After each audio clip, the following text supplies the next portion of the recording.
излучение сдерживает в самом реакторе. А второй контур — это берется забортная вода, и она нужна для снятия тепла с установки, она нагревается, и снимается тепло с пара, который вот вращал турбины. Дальше идет слой железобетона серого цвета на макете, а сверху еще специальная биологическая защита. Ну, само топливо в реакторах находятся такие вот серенькие полоски. Опять же, кто глазами еще не нашел, это висит макет, разумеется, оригинальных размеров. Ну, все его урановым стержнем называют, а правильно звучит иначе. Он звучит как тепловыделяющая сборка. И вот одна такая сборка, она собирает в себе порядка 40 таких вот, ну, в разрезе, вот видно, тепловыделяющих элементов.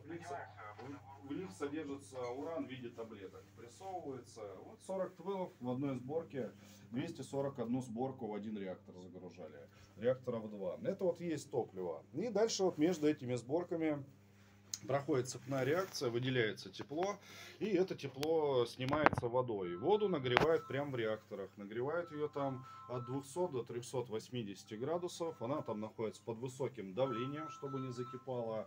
Из этого контура воды перегретого пар не получают. Его используют как теплоноситель. Дальше он насосами передается в 4 пары генератора на один реактор. Нам там только крышки видно, такие вот площадки.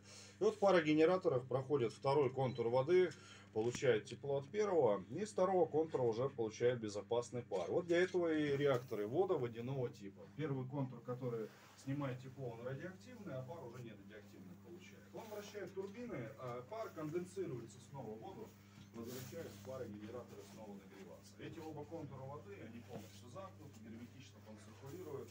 Ну а вода не забортная, там двойной очистки, без каких-либо примесей, дистиллированный дистиллат используют. Вот такой вот принцип, если сложно объяснил, простыми словами, большой кипяток.